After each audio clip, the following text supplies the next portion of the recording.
Listo, ya estamos empezando. Y bueno, les doy la bienvenida a este curso de Py 311. Este es un curso de la comunidad pythonista. Es una comunidad que llevo desde hace 4 años, desde que trabajaba en la UNAM. Y la intención es generar conocimientos para profesionales que están interesados en el lenguaje de programación. Tengo en este momento, y luego ya, normalmente empiezo dándoles el roadmap.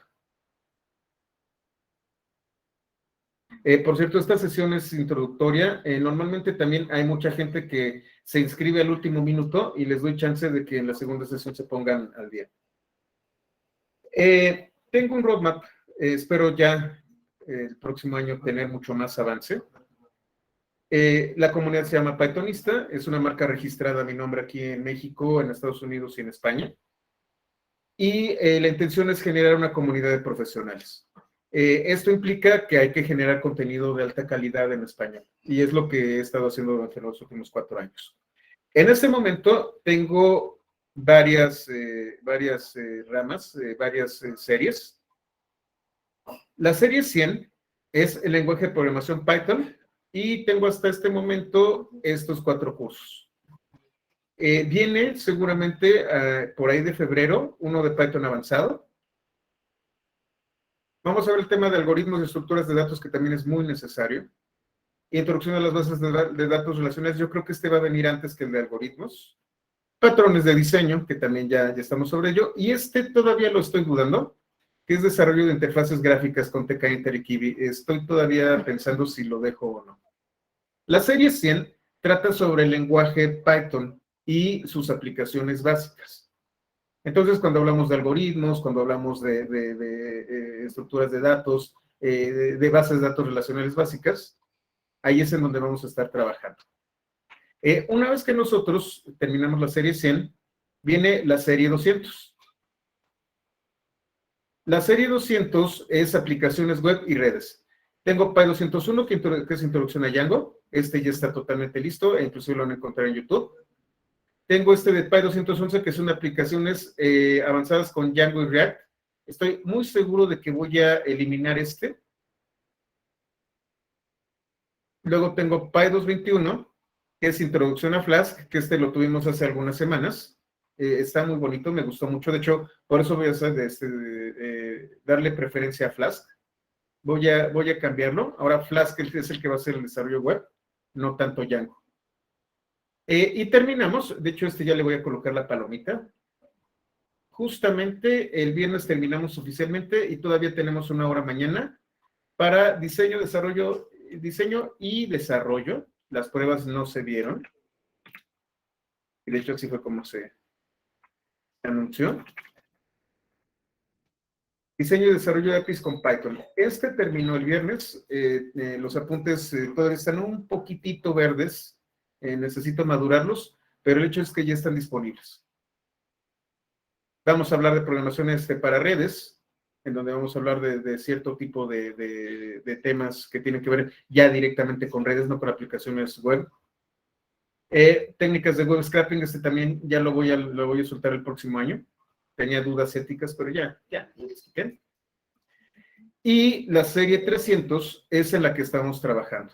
Esta serie, y de hecho les doy la bienvenida a los compañeros de Grupo Qualtop, es lo mínimo necesario que un científico de datos y un ingeniero de datos tiene que saber con respecto a las herramientas que tiene el lenguaje. De hecho, yo podría decir que SciPy, que es esto que vamos a estar viendo, ya cobró vida propia.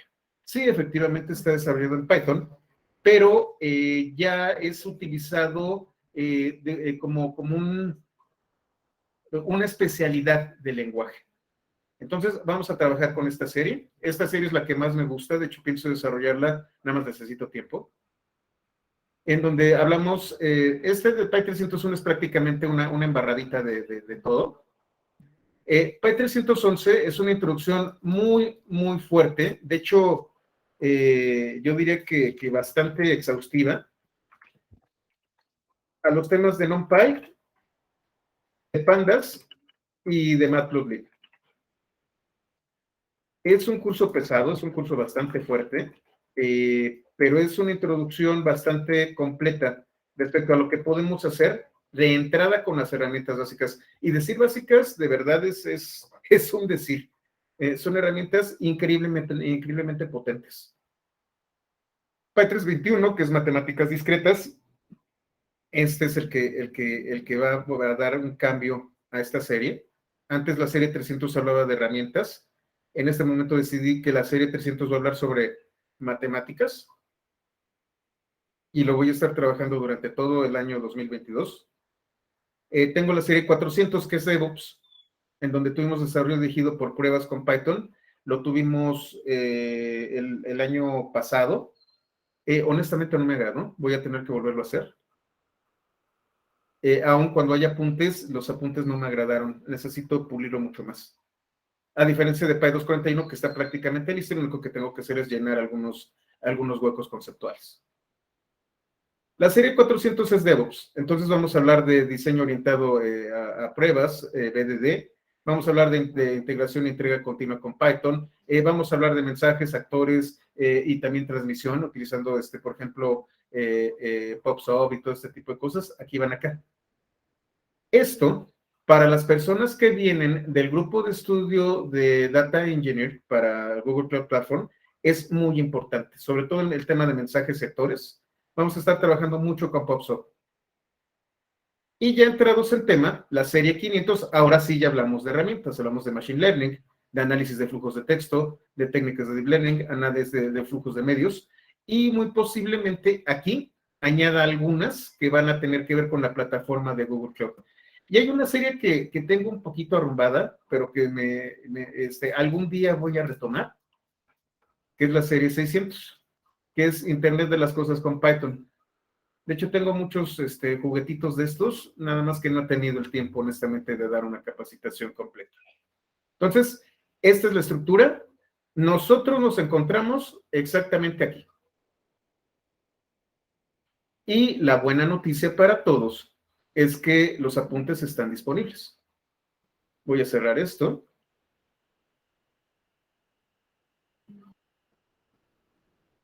Como les comento, esta es una sesión introductoria. El día de mañana vamos a empezar formalmente. Hoy vamos a hablar de cómo es el curso, vamos a hablar de las herramientas que vamos a utilizar. Entonces, si ustedes se van a GitHub y buscan Pythonista,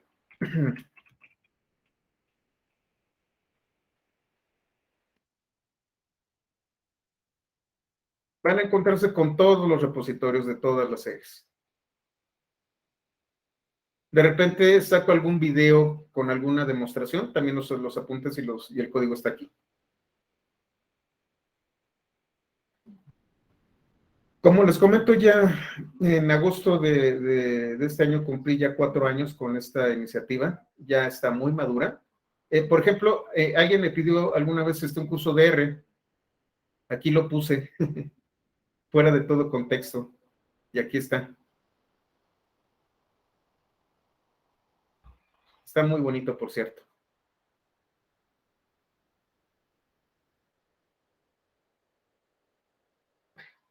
Entonces, esto está disponible y otra vez, nosotros estamos exactamente aquí.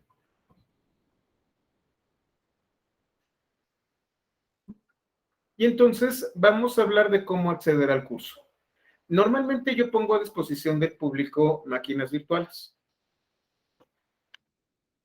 Aquí en pythonista.io, diagonal descargas, van a encontrarse con un único archivo, que es la máquina virtual. La actualicé el 18 de octubre, ya me toca actualizarla este mes. Ya saben ustedes, las distribuciones de Linux se mueven muy rápido. Entonces, le voy a dar mantenimiento. Y esta máquina virtual es una máquina virtual que funciona con VirtualBox. Ustedes la descargan, la pueden echar a andar y van a tener un entorno completo, ya totalmente habilitado para los cursos. En este caso, y eso lo van a ver ustedes en la invitación del calendario, no les hice énfasis en descargar esta máquina virtual porque vamos a estar trabajando con Anaconda, con Anaconda y con ¿cómo se llama? Jupyter directamente desde nuestras máquinas. Y ahí es en donde hay un cambio. Si ustedes quieren, lo único que tienen que hacer es descargar esto, instalar VirtualBox. Déjenme le cambio de Pythonista base para que lo pueda. Este es Pythonista Py241. Ya terminamos este. Como pueden ver, lo que hago es utilizo la misma base para dar los cursos. Entonces me voy a Archivo, Importar servicio virtualizado, selecciono el archivo, en este caso lo tengo en... A ver, déjenme ver, por aquí hacer una ventanita escondida. Lo tengo en Dropbox, VM y Pythonista base. Como pueden ver, es más o menos pesado. Estamos hablando de que pesa 951 megas, casi 1 giga. Sin embargo, tiene todo lo necesario. Los cursos básicos no requieren más que un procesador y con 512 megas de RAM es más que suficiente. Obviamente yo les recomiendo que aumenten la capacidad. Le dan importar, aceptan la licencia. Aquí es en donde empiezan las restricciones. Su máquina tiene que tener virtualización habilitada por defecto. En este momento, la plataforma de Apple, las Mac, tienen el procesador M1. Hemos tenido algunos problemas con VirtualBox y el procesador M1. La plataforma ARM, según tengo entendido, todavía no es muy madura con respecto a la virtualización por hardware. Entonces, esto es muy, muy probable que tenga problemas con VirtualBox. Entonces, nada más cuidado con eso. Dentro de configuración y descripción, tienen los accesos a la máquina virtual. Entonces, hay un usuario root que tiene esta contraseña. Tengo un usuario llamado OI que tiene esta contraseña y tiene todas las, puede ser ejecutar comandos con sudo sin necesidad de contraseña. Tengo un MySQL por ahí, que a lo mejor voy a cambiarlo por un Postgres. También tengo Apache funcionando y un administrador de gráfico de base de datos llamado Admin. Esta máquina virtual, yo recomiendo que le den el mayor número de recursos. Le voy a colocar 30 gigas y le voy a colocar 8 procesadores. Realmente está más que sobrado, pero pues, digo, vamos a usar la máquina. Le damos iniciar. Se abre la ventana, un espantoso Linux. Es un entorno sin entorno gráfico. Entonces, lo único que van a ver ustedes es esta terminal. Pero no tengan miedo. Sí, con Anaconda es más que suficiente, Héctor. Lo que vamos a hacer con la máquina virtual es minimizarla y desde nuestro navegador, del que tenemos en nuestra máquina, el que utilizamos todos los días, localhost 8339.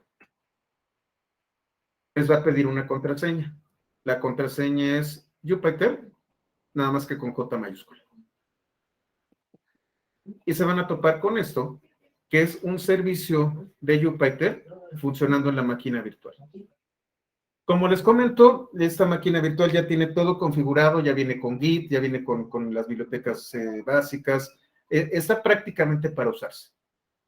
Sin embargo, en esta ocasión, además de que podemos utilizar la máquina virtual, vamos a estar trabajando con Anaconda.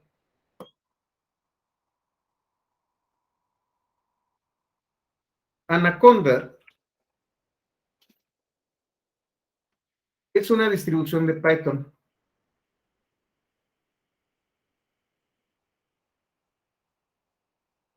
Que fue creada específicamente para ciencia de datos. Entonces tiene prácticamente todo ya instalado. Ustedes no tienen que hacer casi nada porque ya viene configurada, ya viene con NumPy, ya viene con las bibliotecas de Fortran, ya está lista para usarse.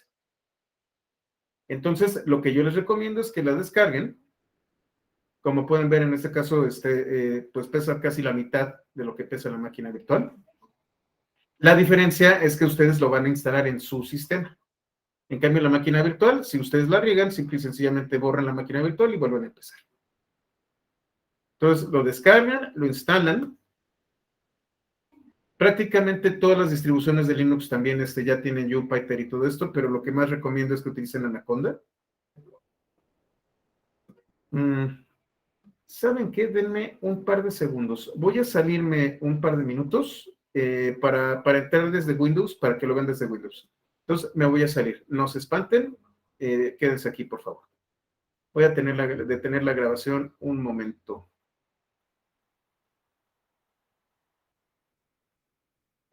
Entonces, en 2 minutos nos volvemos a ver. Denme un segundo.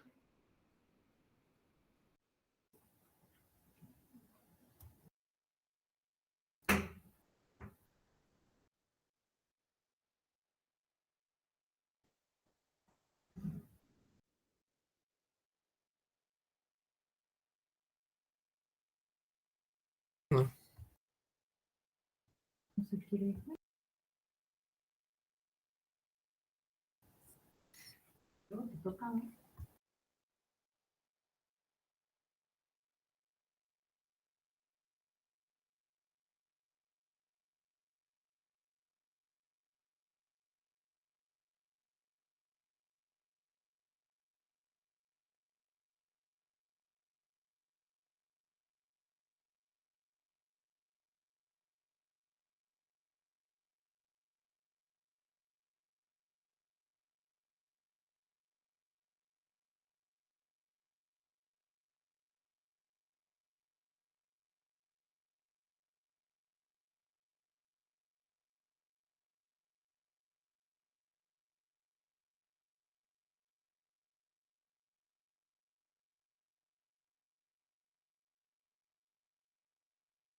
Y bueno, vamos a compartir nuevamente la pantalla.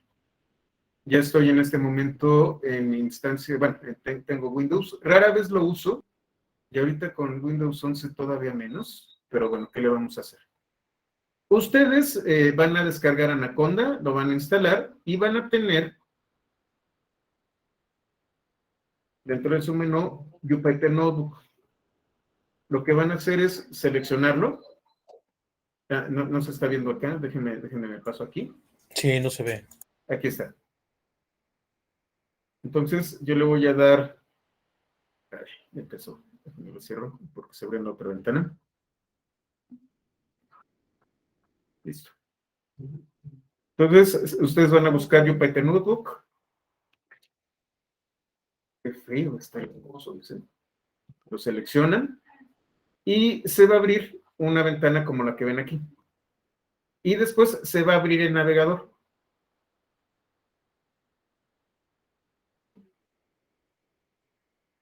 No necesitan colocar ninguna contraseña, se abre automáticamente. La diferencia es que el puerto en el que se está abriendo es cuádruple 8.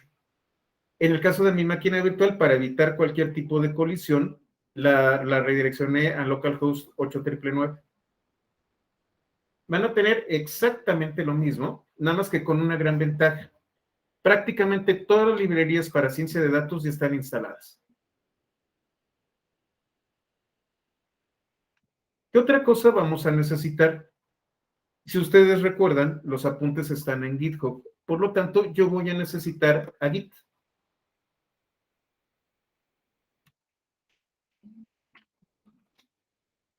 No vamos a utilizar muchos comandos de Git. De hecho, podríamos, pero este no es un curso de Git. Se los voy a colocar en el chat para aquellos que no lo hayan descargado. Cualquier cliente de Git puede funcionar. Este es el Git original. Lo descargan y lo instalan.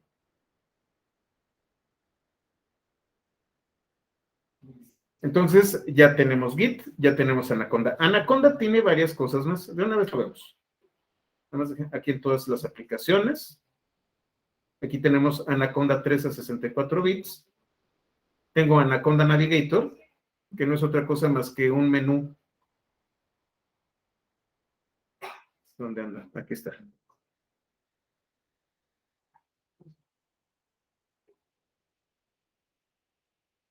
Ahí va, se tarda un poquito.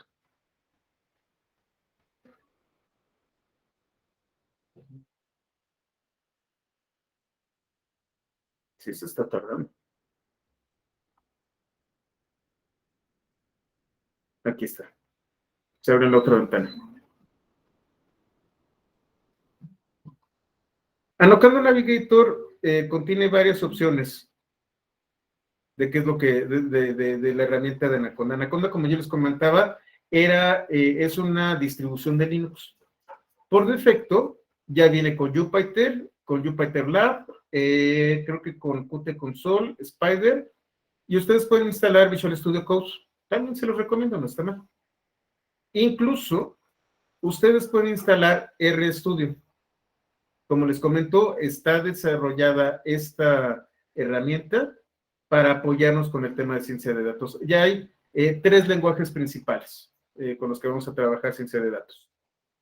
Tenemos R, que es contemporáneo de Python, pero R es un lenguaje de especialidad, es un lenguaje de dominio y está muy especializado en temas de estadística y ciencia. Y tenemos Python, que es un lenguaje de propósito general, pero que tiene una biblioteca muy poderosa para ciencia de datos. El tercer lenguaje es Julia, Julia. Julia. Ese lenguaje de programación es muy nuevo, fue creado por gente del MIT y es bastante poderoso. No doy capacitación de Julia, tengo que pararle en algún momento. Entonces, pues ahorita mis esfuerzos están muy enfocados a Python y si me pagan una cantidad obscena de dinero, o me lo pide Ariel, mi jefe, entonces cambiamos los temas. Pero normalmente es Python, muy de vez en cuando R, quizás otra vez, si no hay de otra Java, pero normalmente yo doy capacitaciones de Python y bueno, muchísimo en la línea de comandos. Pues bueno, esto es lo que van a tener ustedes y otra vez, Jupyter Notebook le dan launch y ocurre prácticamente lo mismo. O lo seleccionan directamente y ya se quitan de tener este menú. Git lo descargamos, lo instalamos y nosotros podemos utilizar, para hacerlo más fácil, vamos a utilizar el cliente de Git, que es Git GUI.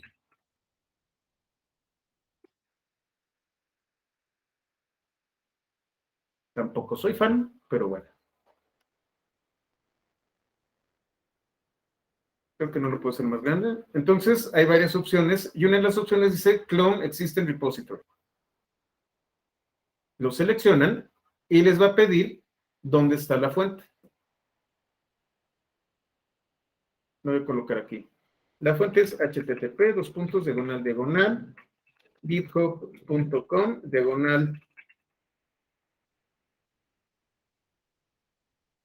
Pythonista MX Py 311. Y déjenme me pongo los lentes porque ya no veo nada a esta hora.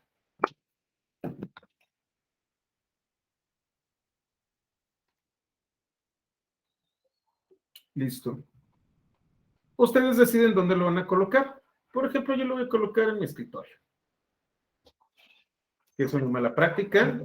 Recuerden ustedes la ISO 27000.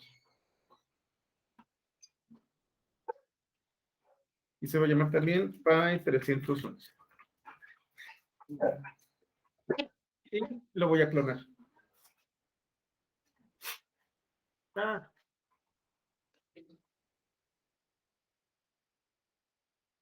Nada, es que le coloqué tres T's. Va de nuevo. Le digo que prefiero la línea de comandos. Es menos tradicional. y bueno, esa es la copilota. Siempre la van a escuchar. Es una de mis perritas y le encanta participar en las sesiones. Pues va de nuevo.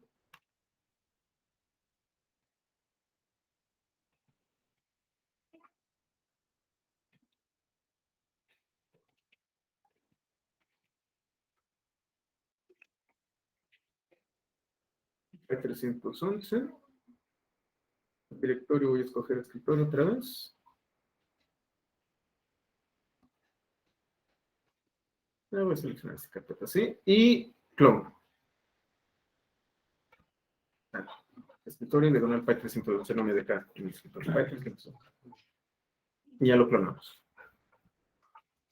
Se conecta al cliente al repositorio remoto y lo trae.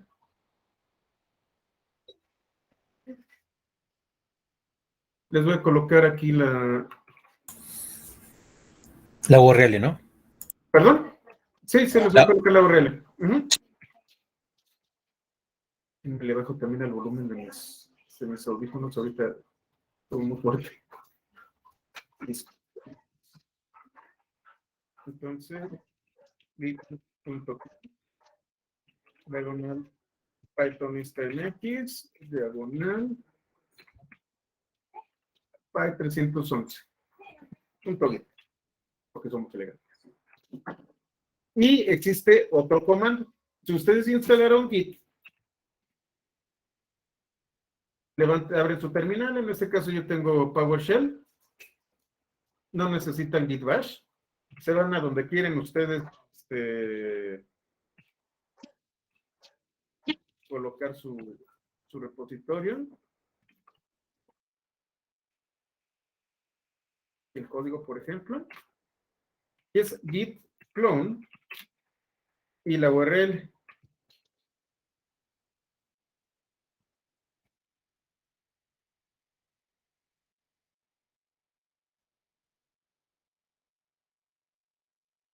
Ya sé, dijo que no pudo. Es github.com.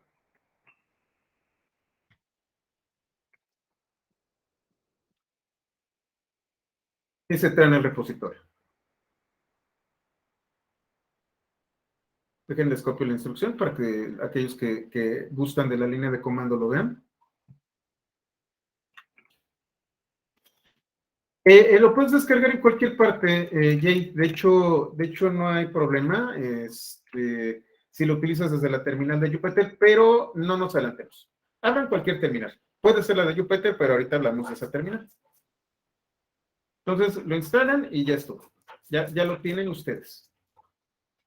Y bueno, ya que Jay lo comentó, cuando nosotros tenemos Jupyter dentro de nuestra máquina, por lo general se va a abrir en el home de nuestro usuario. Entonces van a tener aquí toda su estructura de archivos del home. Nosotros vamos a manejar dos objetos. Un objeto son las notebooks, que en este caso voy a utilizar Python 3. Y además, yo puedo abrir o crear archivos de texto, puedo crear un folder o puedo abrir una terminal. Si ustedes están en Windows, la terminal va a aceptar PowerShell. Si ustedes están en Linux, la terminal va a utilizar Bash. Y sí, efectivamente, como decía Jay, ahorita los voy a borrar porque son muchos directorios, pero https, diagonal, GitHub. Si se fijan, estoy en documentos.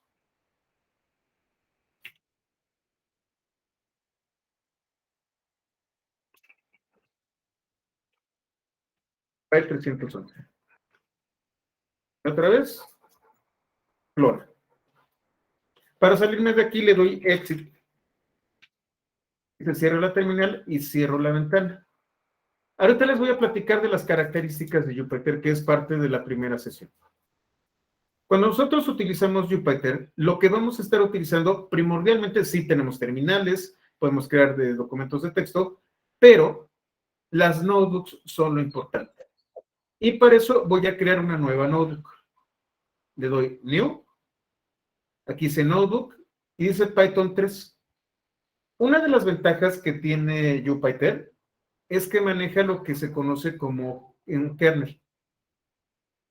¿Qué significa Jupyter? Julia, Python y R. Eso significa Jupyter. Yo puedo tener kernels no solamente de Python, aunque vienen por defecto, una vez que lo instalan, la instalación por defecto es con Python, pero puedo crear notebooks que van a ejecutar R, o que van a ejecutar Julia, o que van a ejecutar Bash, o PowerShell. Inclusive tengo una por ahí, estuve haciendo mis pininos el año pasado, que ejecutaba Fortran. Entonces, hay que instalarlo, hay que configurarlo y todo eso, pero al final de cuentas, vamos a utilizar esta notebook. Y va de nuevo. Las personas que van a especializarse en el tema de Data Engineer o Data Science y análisis de datos, ya sea en Azure, ya sea en AWS o ya sea en Google Cloud Platform, tarde o temprano se van a topar con las notebooks. De hecho, uno de los sitios más activos en donde se comparten conocimientos y sobre todo notebooks es Collaboratory de google.com.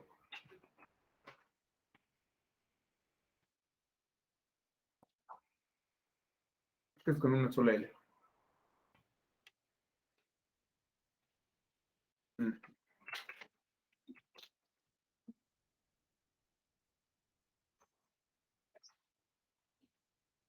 Y entonces, ustedes lo que van a tener aquí, si se fijan también de GitHub, se van a GitHub,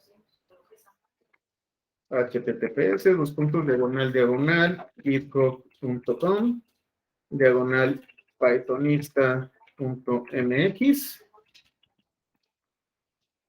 py311. ¿Y qué es lo que van a tener? ¿En qué ruta? Ah, sin el punto. Ahí está.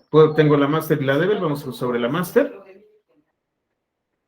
Y aquí tengo todos los blocs de notas.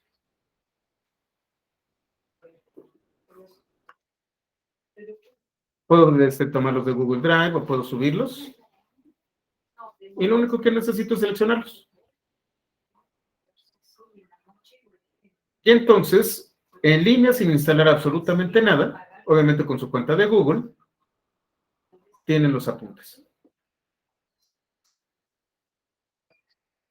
Las notebooks se están volviendo un punto común para la gente que está especializada en Data Science. Luis Antonio, SageMaker, sí, está basado en notebooks.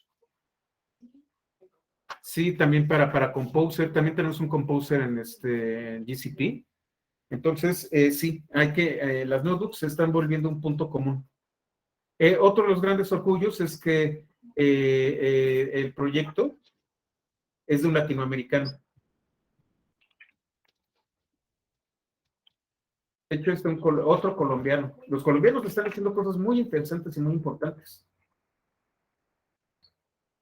Fernando Pérez es el autor de IPython y el padre de Jupyter. Es este señor, es un físico colombiano.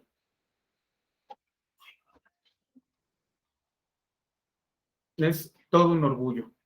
La verdad, sí se puede. Entonces, lo único que hay que hacer es echarle ganas y tener muy buena iniciativa. De hecho, hay otro colombiano, del que hablé hace un par de días, que es el creador de FastAPI.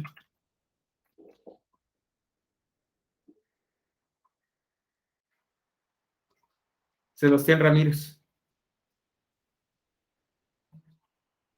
Entonces, estas tecnologías tan innovadoras y tan potentes fueron desarrolladas por latinoamericanos y particularmente colombianos. Ese es un motivo de orgullo. Y también es una llamada de atención. Sí podemos hacer cosas importantes. Entonces, no pensemos que por estar en México o estar en Ecuador o estar en cualquier parte de Latinoamérica no se puede, al contrario. Muchísimos latinoamericanos están dando el ejemplo. Desgraciadamente no en su país, pero sí lo están dando.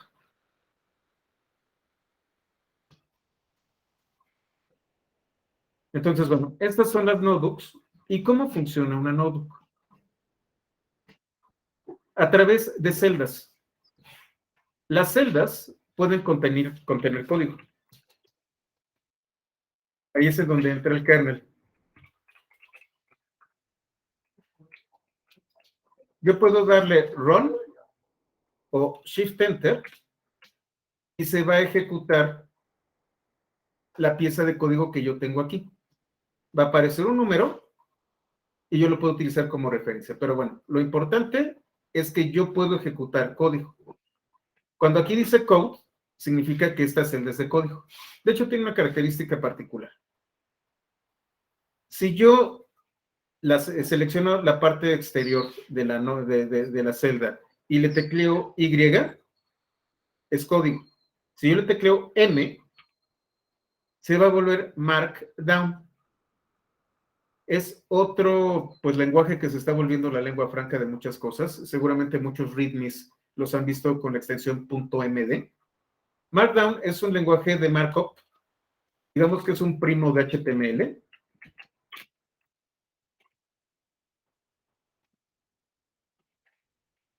Que me permite, por ejemplo,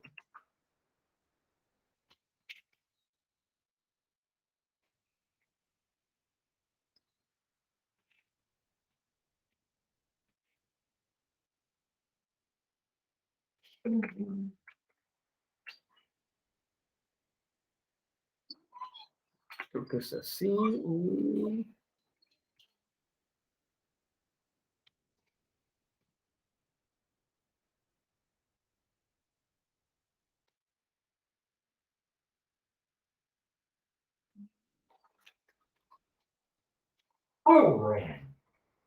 Esa es esa es la otra perrita.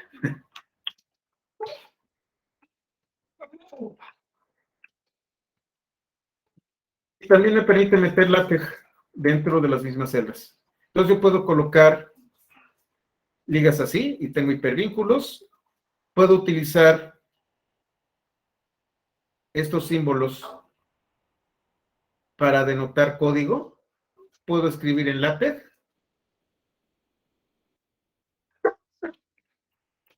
O puedo utilizar HTML tal cual.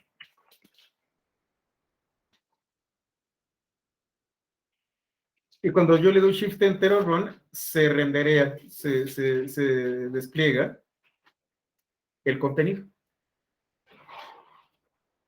Entonces es muy fácil hacer apuntes. Como les comentaba, las notebooks ya se están volviendo algo muy común cuando hablamos de ciencia de datos, pero yo personalmente la encuentro como una herramienta impresionantemente buena cuando quiero dar capacitaciones. De hecho, ustedes ya seguramente ya suenan Jupyter. Andan un poquito molestos las perritas, disculpen. Y entonces yo puedo intercalar código.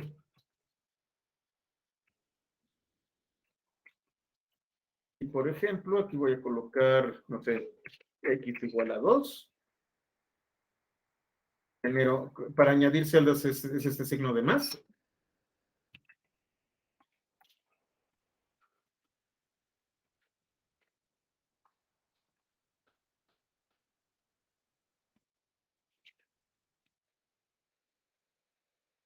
Perdón, aquí está y aquí está. Se está ejecutando. Hola por X. Una vez que yo tengo algo que me convence, una de las grandes ventajas que tiene también esto es que Jupyter lo utilizo también mucho para prototipar.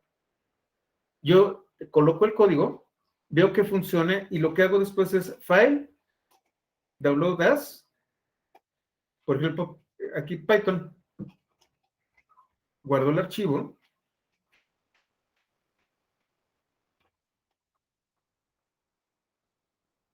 y entonces todas las celdas con Markdown se vuelven comentarios, entonces puedo documentar perfectamente mi código y las celdas de código son eso precisamente. También hay otra ventaja. Como les digo, ya esto se está volviendo particularmente fácil de utilizar. Por ejemplo, aquí estoy utilizando yo Visual Studio Code. Abro la carpeta, me voy a donde estaba, en escritorio, Py 311, y ya hay plugins. Escritorio, lo selecciono, le doy seleccionar carpeta, si confío. Y además de que ya maneja control de versiones directamente desde aquí,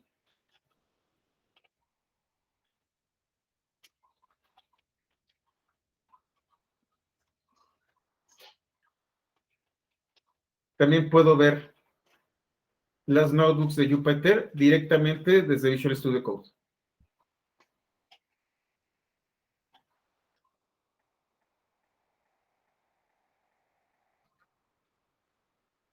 Esta es la parte interesante de las notebooks. Ya se están haciendo pues omnipresentes. Si ustedes tienen Visual Studio Code, lo que tienen que hacer es descargar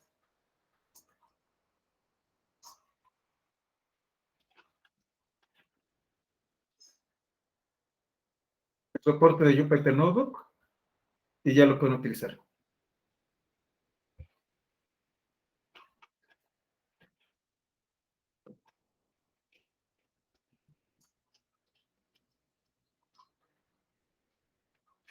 Entonces es una herramienta muy poderosa para muchas cosas. ¿Qué más tiene esta pequeña maravilla? Bueno, yo también, seguramente los que han estado en lo de las charlas con Ariel, han visto que yo he trabajado mucho con presentaciones que utilizan HTML. Yo puedo generar presentaciones utilizando también Jupyter. Entonces aquí le voy a colocar Celta, no, View. No, ¿dónde está? ¿Dónde está? Cell Type, All Output, no, ¿dónde está? Siempre se me va. Aquí está, Cell Toolbar, Slideshow. Y entonces yo puedo hacer mi slideshow desde aquí.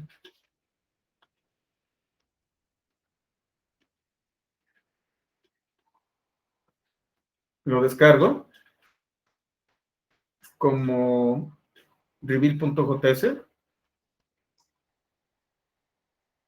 Lo guardo.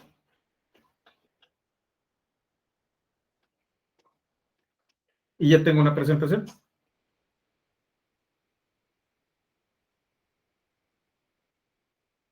Puedo descargar a PDFs, puedo hacer muchísimas cosas. Como pueden ver, es multifacética esta cosa. Para la presentación, ¿cómo lo bajaste? File, download as, reveal.js. Ah, ok, gracias.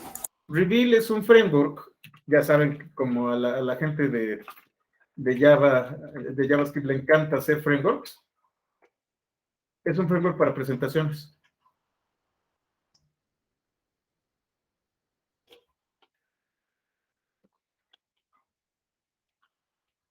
Si no quiero, entonces le doy Cell, no es aquí View. No, ¿dónde le dice? Siempre se me va.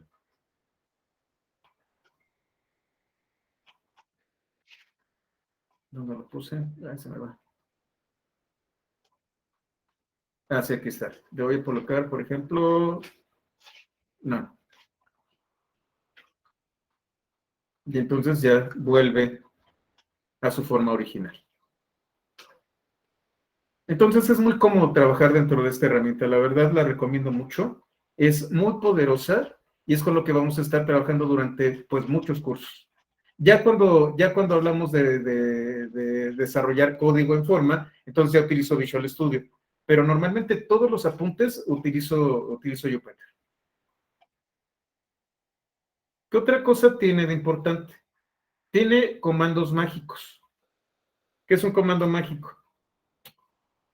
Por cierto, si se colocan aquí, le dan H, le teclean H,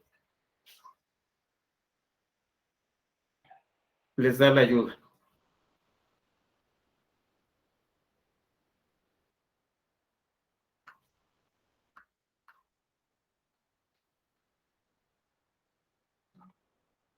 Cuando yo tecleo el signo de admiración,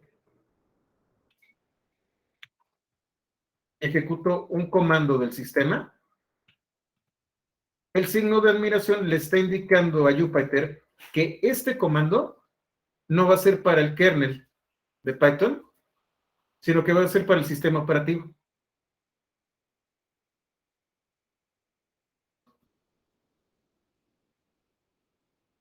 Y además de estos,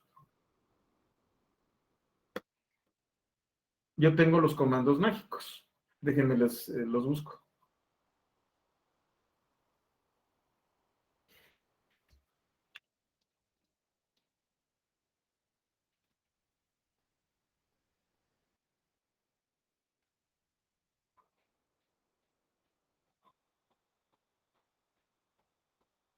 Te los voy a colocar en el chat.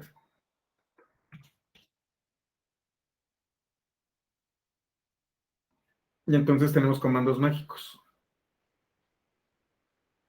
Puedo hacer depuración, puedo correr un script directamente desde la notebook, puedo hacer varias cosas. Como les comento, es altamente poderosa esta cosa. Por ejemplo, si yo me quisiera cambiar de directorio, pero el signo de porcentaje habilita los comandos mágicos. Este PWD me está diciendo en dónde me encuentro. En Python, la diagonal invertida es un carácter de escape. Entonces, para decir que esto es una diagonal invertida, se coloca doble.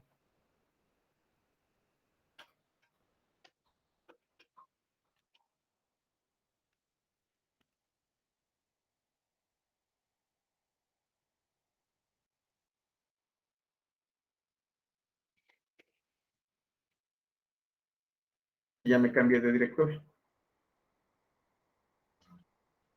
Entonces tenemos el signo de admiración, que es un comando directo del sistema operativo. Y, por ejemplo, tanto PWD como CD, utilizando el signo de porcentaje, son comandos que yo puedo aplicar tanto para Linux como para Windows. Por ejemplo, este dir no funciona en Linux.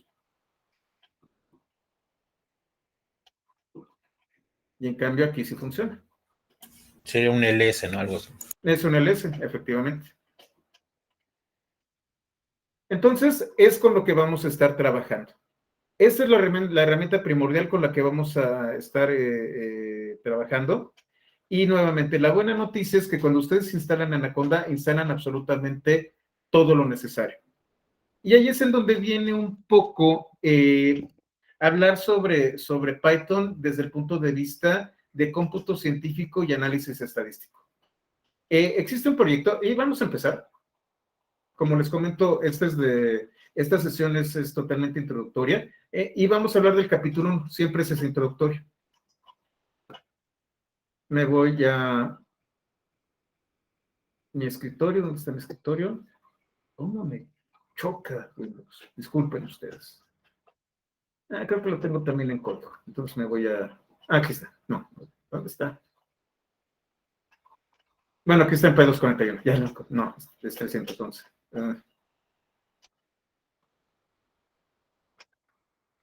Me voy a Dropbox y en código ahí también lo tengo. P311. ¿Qué es lo que hago? Simplemente selecciono el capítulo. La extensión IPYNB me permite seleccionar el capítulo. Por cierto, las notebooks también tienen otra característica. Cuando nosotros hablamos de trabajar para ciencia de datos, a lo mejor necesitamos tener una gran cantidad de datasets funcionando. Y nos vamos a tardar horas. Y a lo mejor yo no quiero dejar el navegador funcionando. Aquellos elementos que están en verde significa que se están ejecutando. Y si yo me voy aquí a Running, van a ver que esto se está ejecutando. Yo puedo cerrar todos los navegadores y de todas formas se está ejecutando. Siempre y cuando yo no cierre esta ventana, se va a estar ejecutando el código. Cuando yo inicié esta ventana, déjenme ver si lo tengo por aquí, creo que ya lo perdí. No, aquí está. Aquí dice dónde está funcionando.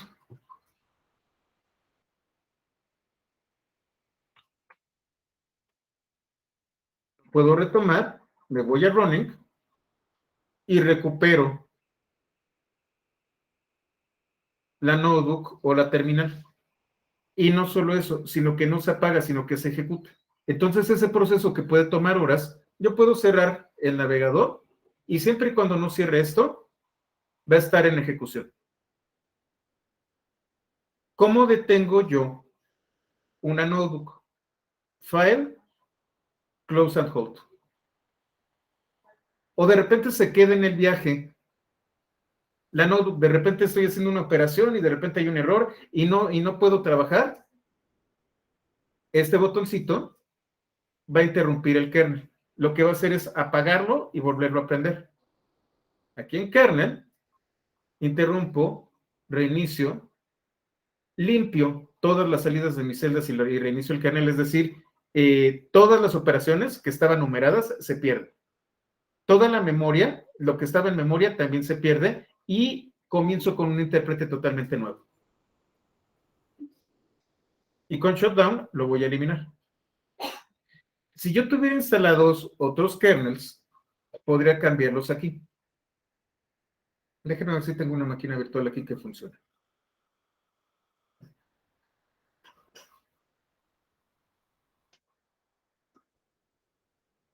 Me estuvo dando latas cuando cambié de Windows 11, espero que no. Ahí está.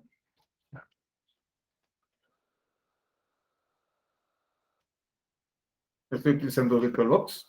Aquí está la ventanita. Y como les decía, para evitar cualquier tipo de colisión, el servidor de Jupyter que tengo aquí está en localhost 899. Este sí me pide contraseña. Y aquí estoy.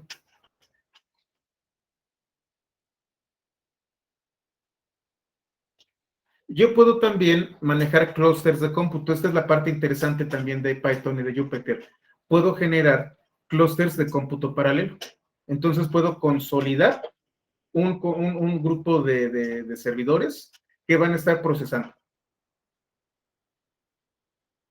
Lo más común es utilizar como front Jupyter y todos estos trabajos tienen ciertas extensiones o módulos que podemos utilizar. Al final de este curso vamos a hablar de Dask.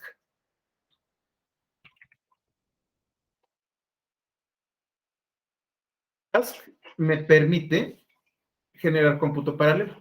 Entonces, ustedes tienen un GPU muy potente para gráficos o exclusivamente para el tema de cómputo intensivo de álgebra lineal. Vamos a utilizar Dask.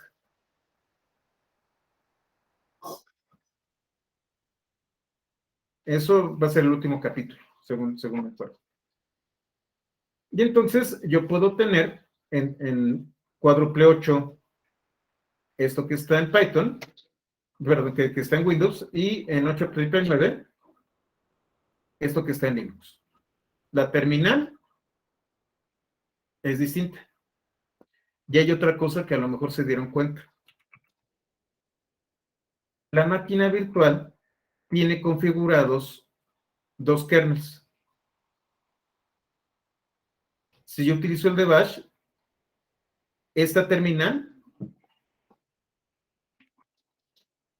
Es Linux. efectivamente es Bash. Y tengo también por ahí en mi máquina con Linux, tengo el kernel de R, tengo el kernel de JavaScript, tengo el kernel de Java, funciona con JShell, también pueden ustedes programar con JShell aquí. Total, tengo varios kernels funcionando al mismo tiempo.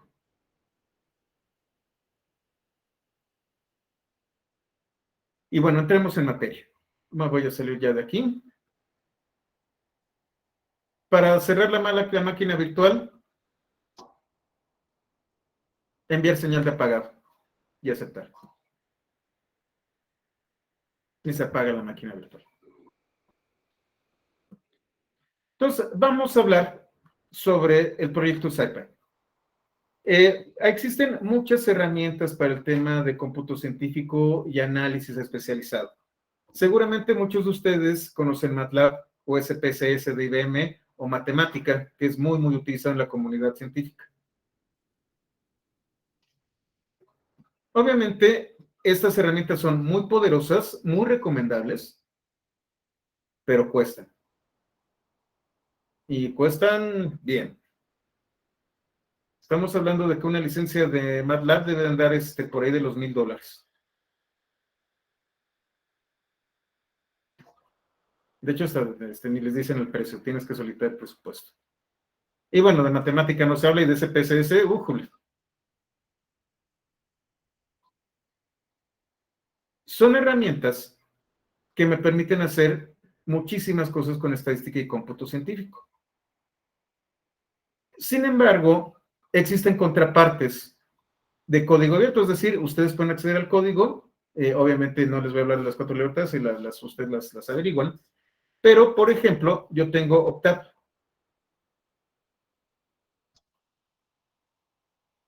Octave es un proyecto de la Fundación GNU que me permite, utilizando una sintaxis muy, bueno, idéntica a MATLAB, me permite generar cálculos similares a los de MATLAB. Tengo R,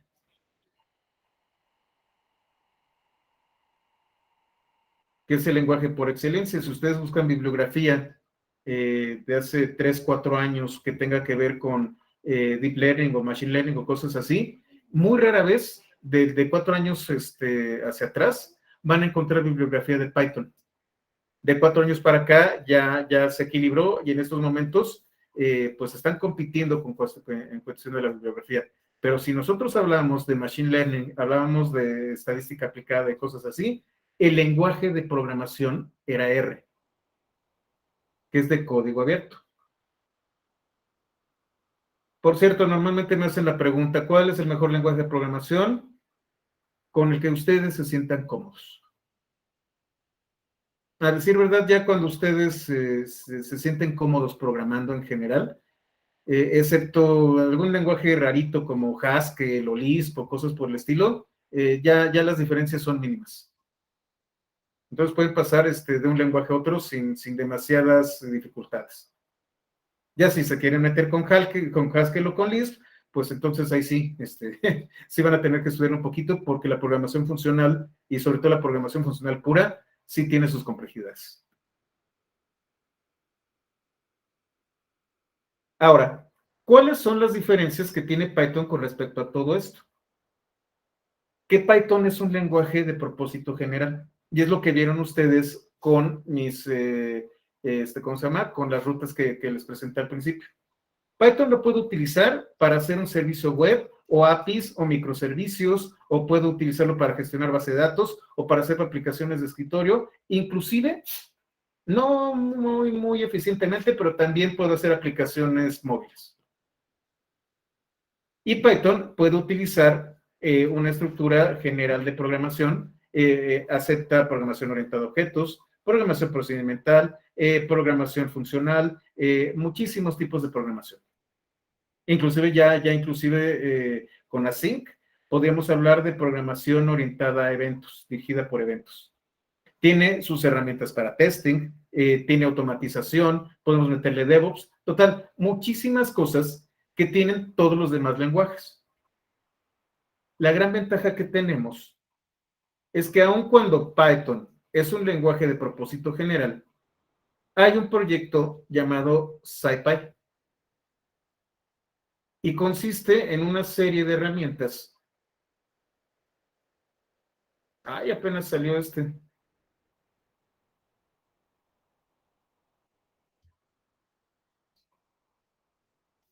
que están consolidadas en este proyecto.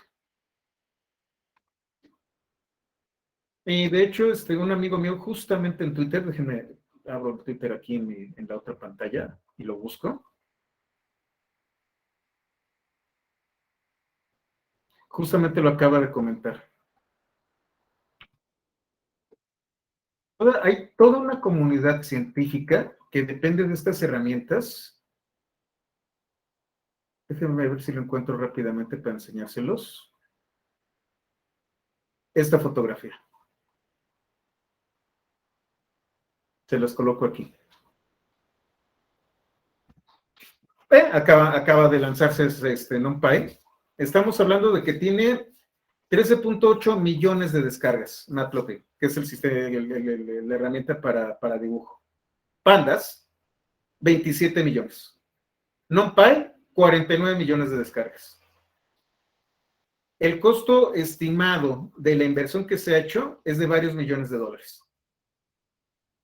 La base de código, Pandas, 260,000 líneas.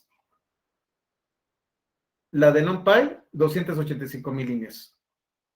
La de Matplotlib, 242,000 líneas. Ya estamos cerca de 750,000 de líneas entre todos los proyectos. De hecho, acercándonos a los 800. Codebase, contribuyentes, 580, 564, 700. El esfuerzo estimado en personas al año. Esto equivale a si una persona se pusiera a programar solita esto, ¿cuánto se tardaría? Y aquí ven la parte que es realmente difícil, que necesitamos pensarlo. ¿Quiénes le dan mantenimiento a todo el proyecto? 5 personas, 6 personas y 4 personas. Debemos de tener en un altar a estas personas. Estos 11 héroes son los que le dan mantenimiento a estos proyectos. Y lo acaban de sacar hace un poquito de tiempo.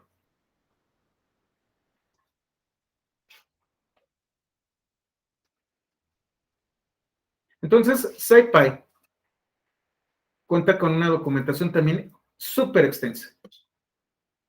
Tenemos las guías de usuario, la API, que no es una API REST, la guía de desarrollador, cómo se instala, Conda es el comando de Anaconda para instalar, tiene tutoriales y guías de referencia. Por cierto, particularmente en este proyecto, yo me estoy apegando a la documentación oficial. Hay mucha bibliografía, pero en el caso de este curso en particular, procuro apegarme a todo lo que está en la documentación oficial.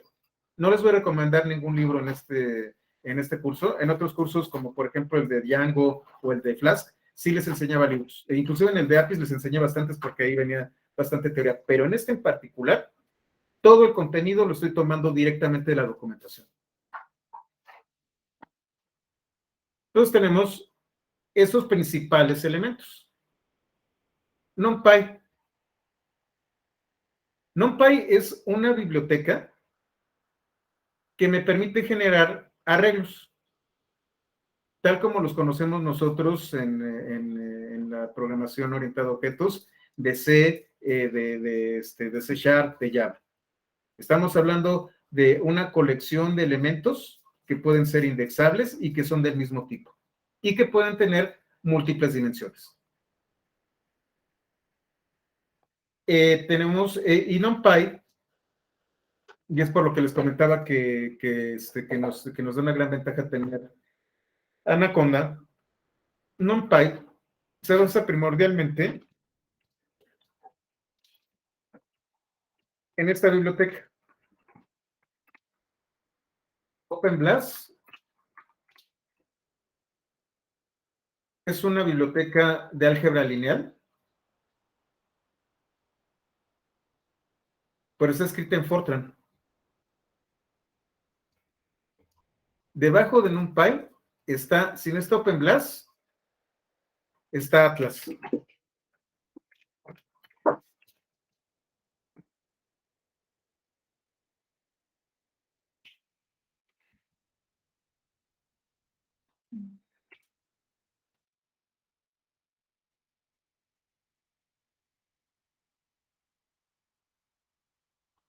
Y tenemos también la PAC.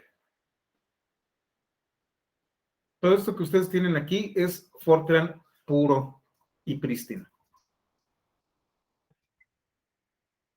Y esa es la ventaja que tiene NumPy. Python es un lenguaje interpretado en donde todo es un objeto y tiene una abstracción muy fuerte para el manejo de memoria. Poder hacer de manera eficiente operaciones numéricas requiere de otro tipo de bibliotecas. La parte de arriba, la parte programática que vemos nosotros es Python, pero debajo de Python tenemos bibliotecas basadas en Fortran. Si a ustedes les dijeron que Fortran estaba muerto, no hay nada más lejano de la verdad. Les recomiendo que aprendan Fortran en su tiempo libre y con toda la calma del mundo.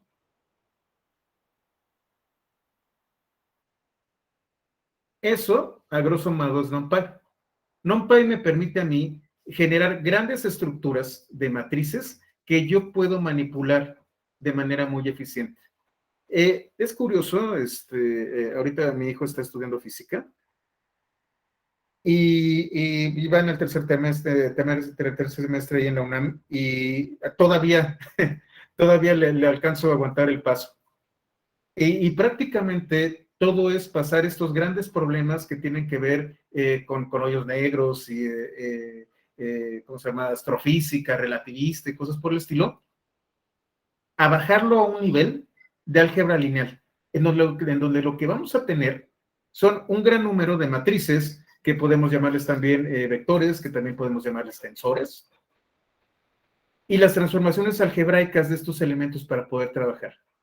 Cuando nosotros hablamos, por ejemplo, de temas como, ¿qué será? Bueno, algo de aprendizaje, como las camedias, cuando hablamos, por ejemplo, de temas de regresión, cuando hablamos de muchas de estas cosas, al final de cuentas estamos hablando de álgebra lineal.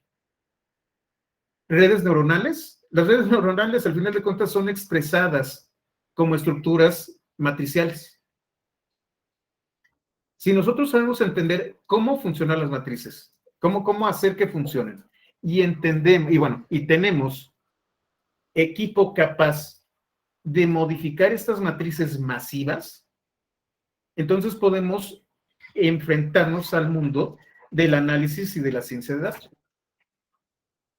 Al final eso es todo. Estamos trabajando primordialmente con matrices, a menos de que ya hablemos de temas por ahí hay un tema de aprendizaje topológico que tiene que ver con topología, o un poquito de, ¿cómo se llama? Teoría de categorías, que eso tiene mucho que ver, por ejemplo, con Haskell. Normalmente nos vamos a topar nosotros con álgebra lineal. Y eso es lo que yo les recomiendo, y por eso, dentro del roadmap, está esa serie, la serie 300, en donde hablamos desde lo básico hasta llegar a temas mucho más avanzados que tienen que ver con neuronales. La base de todo esto es NumPy. Luego, tenemos un paquete especializado en análisis en gestión de datos. De hecho, por ahí dicen que es un Excel supercargado, que es Pandas. Pandas me permite a mí hacer operaciones de ETL avanzadas. E inclusive puede trabajar con distintos formatos. Puede trabajar con bases de datos, hojas de cálculo, series especializadas, data frames también muy especializados, y los puede consumir y puede hacer las operaciones de extracción, transformación y carga de manera muy, muy eficiente. Se lleva muy bien con ¿cómo se llama? Con Excel. Y bueno, obviamente, si le preguntan a un científico de datos y le hablan de Excel, pues les va a decir 3 o 4 groserías. Lo normal que utiliza un científico de datos son archivos CSV. Pero aquí entre nos, pues el mundo está lleno de Exceles. Tenemos que saber manejarlos. Pandas es la herramienta que nos permite hacer eso. Y tiene una cantidad brutal de herramientas para poder hacer eso. Vamos a tocar la superficie, pero la superficie estamos hablando de 20 capítulos. Y van a ver el poder que tiene esta herramienta. Y por último, tenemos Pero dices que es como un ETL, ¿verdad? ¿Perdón? Pero comentas que es como un ETL, ¿no? Hace operaciones de tele, es todavía más complejo. Digamos Okay. que es Excel sin todas las restricciones que tiene de memoria y de número de renglones y cosas por el estilo. Ok. Al final de cuentas, cuando veamos Dask, te vas a dar cuenta de que vas a utilizar los mismos comandos de NumPy y de Pandas, pero para cantidades brutales de datos. Entonces, puedes transformarlos y el único límite es tu poder de procesamiento de cómputo. Y es lo que vamos a estar viendo. Pero sí, no me citen, pero pues es prácticamente una herramienta de teles. Ok, gracias. Podemos limpiar datos, podemos sacar los outliers, podemos hacer muchísimas cosas. Podemos transformar y limpiar los datos de manera muy eficiente. Y también podemos generar funciones que le podemos aplicar a los datos de muchas maneras. Podemos transponerlos, podemos generar los famosos pivot tables, que también en Excel se utilizan. Todo eso lo vamos a estar trabajando. El creador de Pandas escribió este libro, Python for Data Analysis. Está bueno, nada más que yo tengo una pequeña crítica con este libro. No sé por qué. Bueno, sí sé por qué. El libro empieza enseñándoles a programar en Python desde cero. Y la verdad, si yo compro un libro de estos es porque quiero ya entrar de lleno a Pandas. Hay uno que se queda un poquito corto con respecto a este curso, está más extenso este curso, pero el que les recomiendo es Pandas for Everyone. Este sí llega al punto. Si van a escoger, les recomiendo este. Ay, que por cierto, ¿qué pasó? Creo que ya.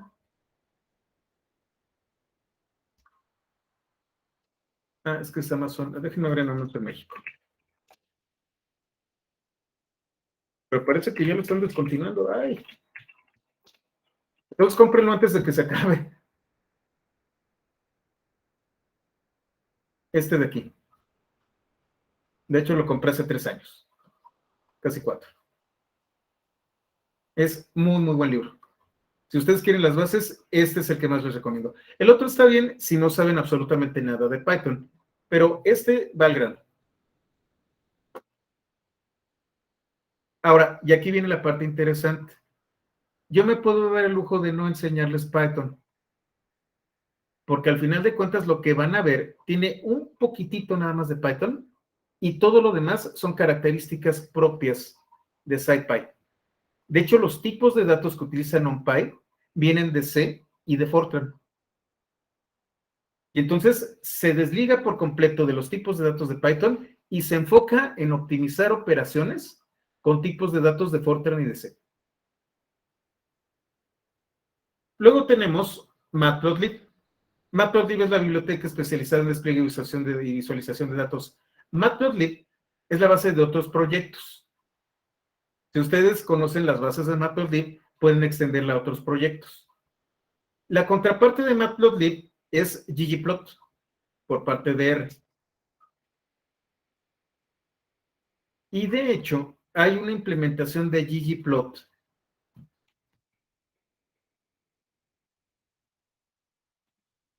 utilizando Python.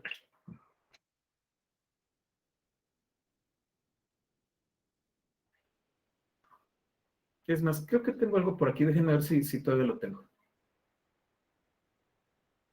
Rapidísimo, todavía tenemos bastante tiempo. Entonces me voy a Files, Dropbox, código, creo que es en varios.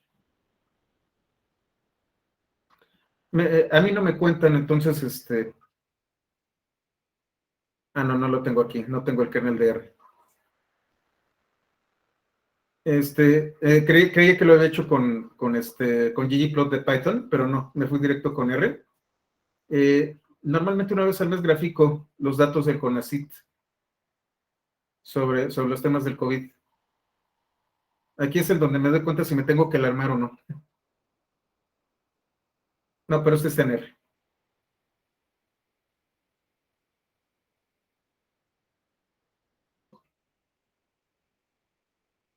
Entonces, bueno, tenemos Matplotlib, IPython, y que es precioso, de verdad es la cosa más maravillosa que he visto, que es SymPy, y casi nadie lo está dando, y yo creo que voy a dar mis cursos con SymPy. Utiliza cómputo simbólico. Entonces ustedes pueden expresar una ecuación tal como es, como una ecuación, y pueden hacer cálculos con ecuaciones.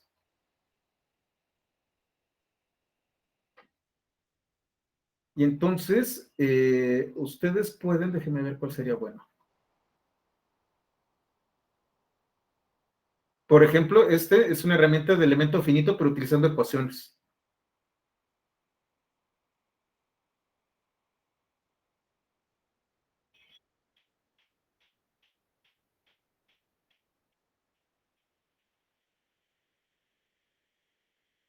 Y entonces ustedes dicen X es igual al símbolo X. Y tú puedes elevarlo al cuadrado, sacarle un seno, tangente, derivarlo, integrarlo numéricamente, realizar algunas operaciones. Creo que también maneja ecuaciones diferenciales, pero de manera simbólica.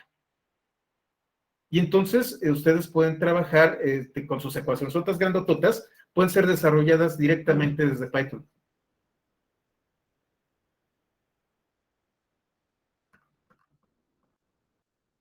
Como pueden ver, mi hijo está fascinado porque ya le di algunos tips para hacer esto y pues le está yendo muy bien en la carrera.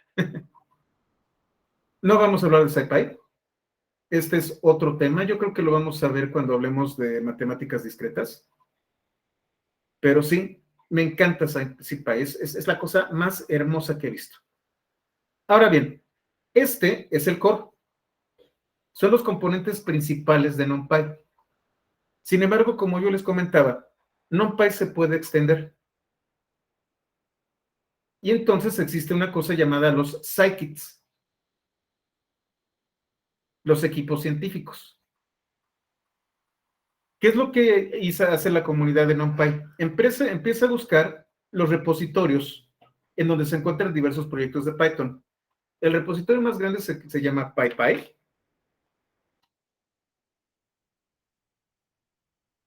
Que hay 343,000 proyectos al día de hoy. Y aquí van a encontrarse, por ejemplo, pandas. Van a encontrar, por ejemplo, Flask o Django. Es el repositorio en donde se encuentran los paquetes principales. De hecho, hay una herramienta llamada pip, que es la que vamos a utilizar para instalar paquetes. NPM no está escrito en JavaScript. NPM está escrito en Python. Y es el gestor de paquetes de Node.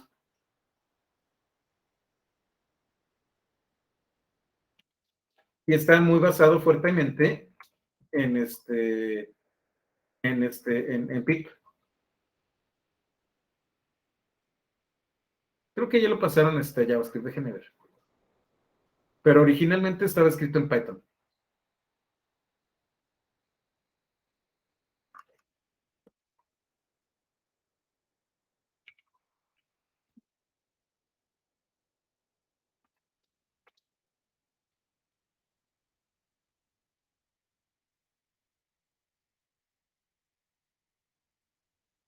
Bueno, por aquí anda. Entonces, bueno, como ven, hay una biblioteca enorme de herramientas. Lo que hace SciPy es buscar por todas estas herramientas, revisar estos 300,000 proyectos y descubrir proyectos que utilicen como base NumPy y SciPy, bueno, SciPy, todos los componentes de SciPy, y hacer un listado. Si ustedes le pican a la liga, ya no están aquí. Siempre me cambian ligas.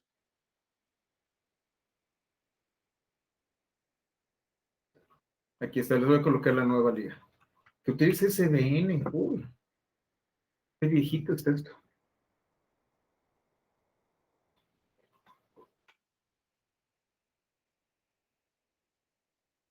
Roger, no es como Apache Spark, es un complemento de Spark. De hecho, apenas estoy viendo los comentarios, disculpen ustedes. Spark está escrito en Scala. Scala, junto con Clojure, son lenguajes funcionales. Scala generó también otra herramienta muy bonita que se llama Akka. Akka me sirve para hacer transmisión de datos, pero además, con Scala, está creado Spark. Es un sistema de cómputo en memoria. Spark es un poco complicado. De hecho, necesitan saber programar Java y conocer bien la máquina virtual de Java para poder entrar de lleno a Spark. Sin embargo, existe PySpark.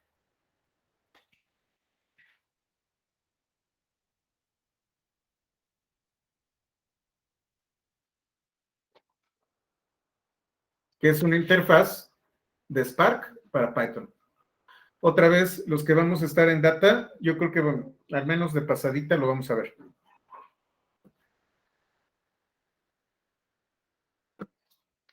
Entonces, bueno, los scikits es un listado de scikits. Uy. Se les está cayendo el servidor. Qué vergüenza, qué oso. Y un error 500. Híjole, qué terrible. Entonces, ¿de qué se trata? Son proyectos que están publicados, que están basados en SciPy, que no pertenecen al core, que no están documentados por el core, que no pertenecen a la comunidad de SciPy, pero que están basados en ellos y algunos son muy buenos. Por ejemplo, creo que tengo una lista aquí pequeñita. Déjenme ver. No, sigue teniendo el error 500. Pero, por ejemplo, está SciPy Scikit-learn, que es para Machine Learning. No pertenece a la comunidad, bueno, no pertenece al proyecto principal de SciPy, pero tiene todas las herramientas de Machine Learning.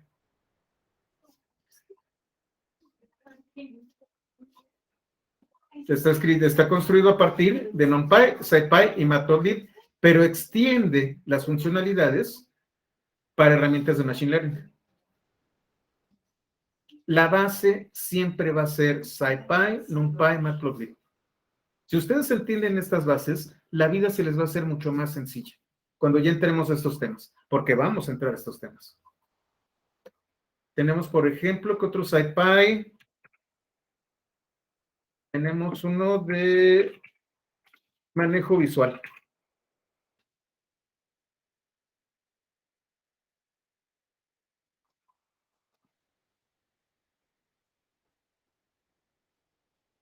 Pero en Scikit, sé que se me da. Scikit-image, ya me acordé. Que es de procesamiento de imágenes.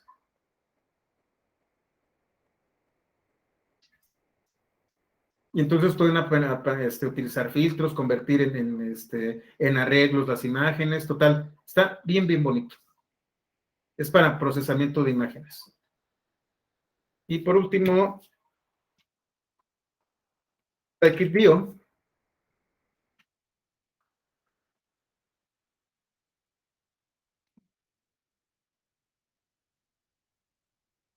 Para ciencias de la vida. Para bioinformática.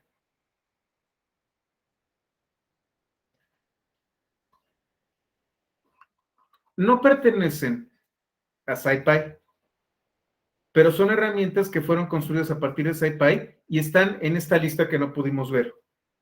¿Y cuál es el problema? El problema es que tenemos como Scikit-bio, Scikit-image, Scikit-learn, que son proyectos que tienen su propia comunidad, que tienen sus propias dinámicas y que algunos están muy maduros y otros están prácticamente abandonados.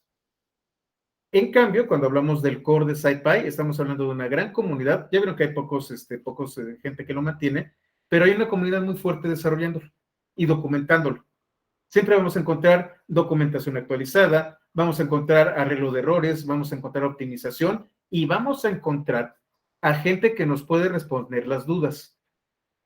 Si hablamos de Scikit-learn o Scikit-bio o Scikit-image, también vamos a encontrar una comunidad floreciente.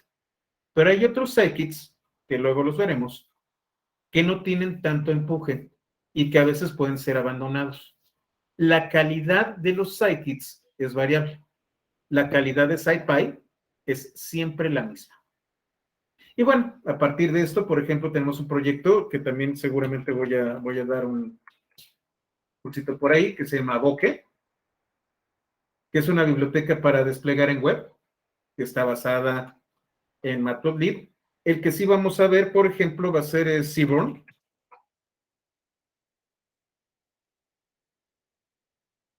que se especializa en visualización estadística muy bonita. Está Bokeh, está Seaborn,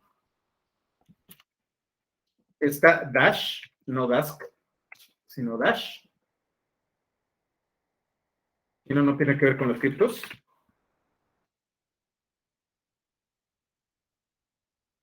Que es hermano de Plotly. Los que manejan R seguramente conocen Plotly.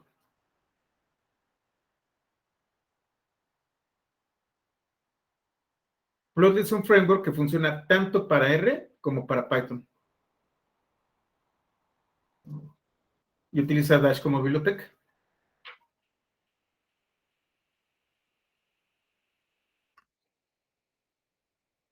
Y de aquí, el cielo es el límite. La lengua franca, cuando estamos hablando de análisis y ciencia de datos en la nube, es Python. Y de eso vamos a hablar durante todo este curso.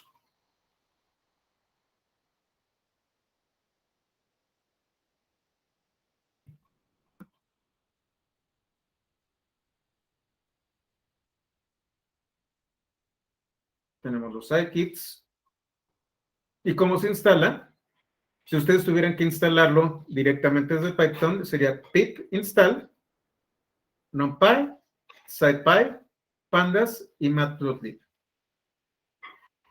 Hace algunos años, ya pasó mucho tiempo, ya se mejoró esto. Justamente cuando empezaron las Raspberry Pis, yo muy valiente quise hacer una implementación a partir del código fuente de NumPy. Y oh, sorpresa, todavía no estaban listas las bibliotecas de Fortran, así que tuve que aprender Fortran y aún así no pude. La gran ventaja que tenemos es que ya pasaron muchos años de esto y ya hay bibliotecas especializadas utilizando ya sea pip o utilizando Honda que me permiten instalar paquetes. ¿Cómo se instalan los paquetes de Conda? Vamos a Navigator, a la Anaconda Navigator, lo abro aquí.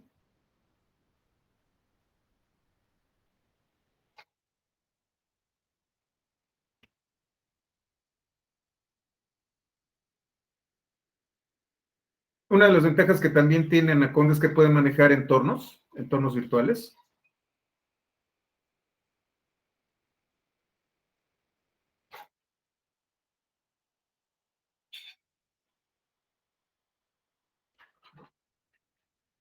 En este caso yo tengo, creo que no se puede hacer más grande. Tengo el entorno base, que lo instalé como root, entonces lo instalé para todos mis usuarios. Yo puedo crear nuevos entornos.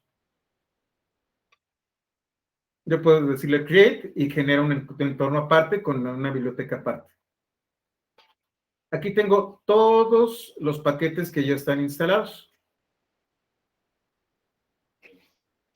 Actualizo el índice. Es una lástima que no se vea más grande.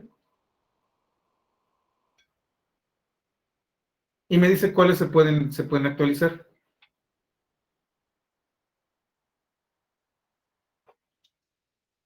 Hasta hay una nueva versión de Anaconda Navigator. Entonces, lo actualizo, le digo que sí, y realizo las actualizaciones. Se tarda bastante, pero pues estamos hablando que ya tiene toda la biblioteca lista y optimizada.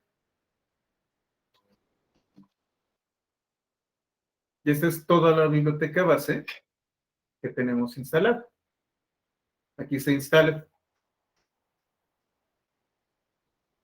No instalado, que también es una cantidad brutal. Creo que hasta tiene nodes. Déjenme ver. Porque no solamente se queda con Python, sino que les trae las bibliotecas de Fortran, les trae R.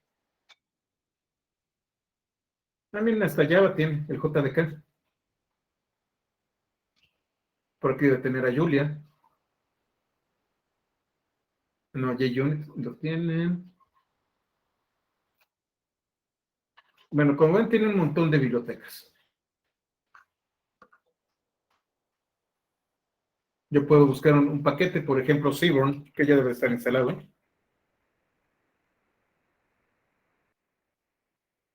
Aquí está. Y yo lo puedo actualizar.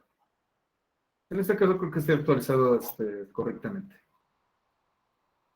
O puedo utilizar un comando. Me voy aquí al Home. Abro. No, aquí no. Lo voy a hacer directamente desde Jupyter.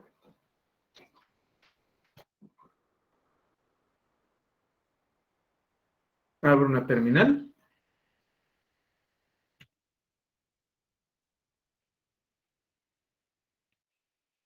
Conda install. Y por ejemplo, ¿qué sería bueno? Pues. Stapi.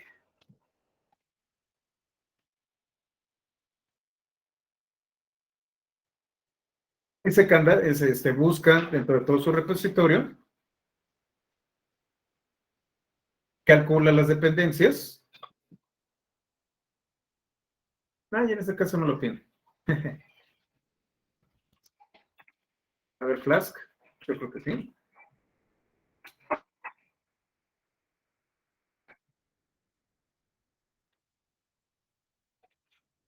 Como les digo, está optimizado para ¿cómo se llama? Para ciencia de datos. Sí, y ahí está. Y entonces calcula todas las dependencias y me dice si lo instalo, le digo que no.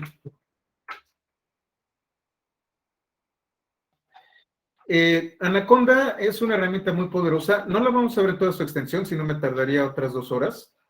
Pero con esto es más que suficiente como para que podamos nosotros empezar. Entonces, este es el primer capítulo. Normalmente nos vamos a ir de a 2 o de a 3 capítulos diarios. Si ustedes se fijan, son 30 capítulos. Me falta desarrollar los gráficos. No me gustó. Entonces los estoy desarrollando de nuevo. Y me falta actualizar uno que otro capítulo con apuntes, pero todos funcionan.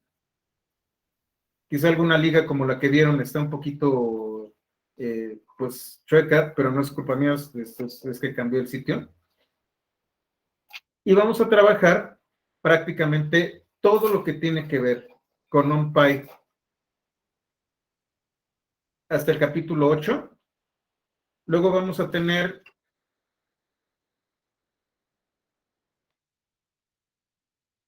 pues bastantes capítulos, 15 capítulos de pandas. Y los últimos van a ser de Matplotlib. Y el último va a ser de Dask para ver cómputo paralelo. A lo mejor este en particular no puede ser posible que lo manejen ustedes en su máquina porque requieren de GPUs. Y en particular de GPUs muy especiales. Ya saben que a veces NVIDIA se pone muy, muy especial con sus drivers y a veces no funciona. Entonces, ese en particular de Dask, voy a procurarlo hacerlo yo en mi máquina para que ustedes lo puedan ver, pero este sería el único que es probable que no puedan seguir desde su máquina. Todos los demás los pueden trabajar desde su máquina. Pues sí, desde Colab pueden utilizar maquinitas Tesla. No sé si se las cobran. Es lo único que no sé.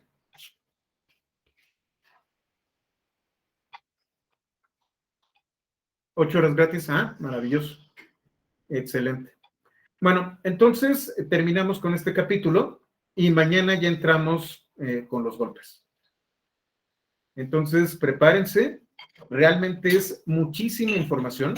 Son una cantidad enorme de funciones, de métodos, de datos. Yo calculo que no llego ni al 20% de lo que realmente es SciPy, pero es una muy buena introducción. Y nos va a servir para lo que viene.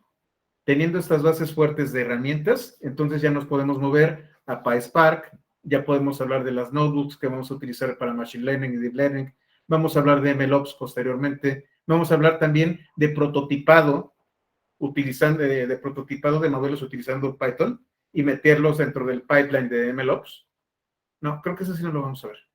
Creo que ese ya es un poquito más avanzado. Pero bueno, vamos a ver qué podemos hacer para la gente de data.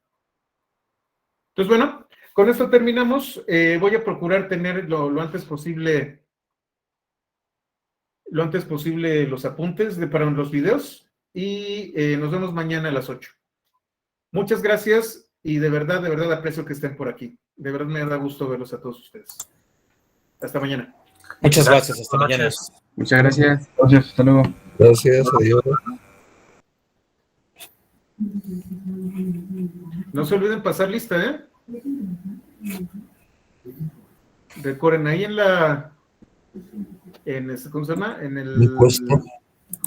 Aquí hay una, ¿cómo se llama esta cosa? Hay un cuestionario en los polls. Una encuesta. Ajá, una encuesta. Y, por favor, utilicen siempre el mismo nombre. Nada más que colóquenle presente.